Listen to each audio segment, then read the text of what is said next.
عارف ايه الفرق بين واحد عاش ومات ومحدش حس بيه وبين واحد رحل بس لسه موجود في كل حتة؟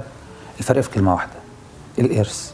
في ناس فاكرة ان الورث اللي بيسيبوه عبارة عن شوية فلوس في البنك او شقة او عربية سابوها لعيالهم، بس الحقيقة ان ده اصغر نوع من انواع الميراث اللي ممكن تسيبه، واسرع حاجة فيهم في انها تروح بسرعة.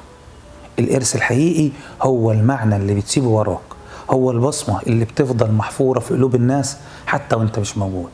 النهاردة في رحلة أثر البصمة هنسأل سؤال بيخوف، بس بيني وبينك لما الستارة تقع والناس تروح هو اللي هيفضل منك. انت هتسيب ايه وراك؟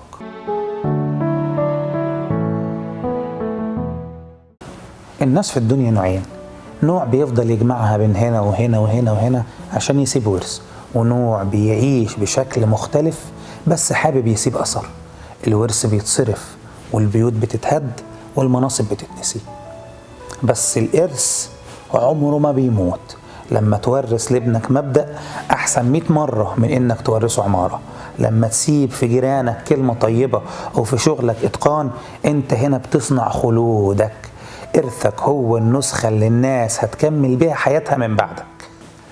هل هيفتكروك بضحكة، بجدعنة، بموقف وقفت فيه في الحق، ولا هتمشي وكأنك ما جيتش؟ العظماء مش اللي ملكوا الدنيا، العظماء هم اللي سابوا فيها حاجة الناس محتاجة ليها بعد ما مشيوا. أمير الشعراء أحمد شوقي في قصيدته الشهيرة نهج البردة عن خلود الذكر والعمل الصالح بيقول إيه؟ دقات قلب المرء قائلة له: إن الحياة دقائق وثواني، فارفع لنفسك بعد موتك ذكرها، فالذكر للإنسان عمر ثاني. خلفت في الدنيا بيانا خالدا، ترك الملوك وخلفه الأزمان، فالناس غاد في الشقاء ورائح، يشقى سعيدا أو ينعم شاني.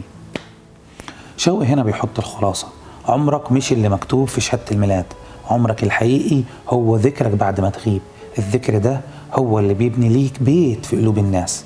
الإرث الحقيقي هو إنك تكون بيان أو فكرة أو أثر ما بيموتش، حاجة بتعدي الأزمان وتفضل ثابتة.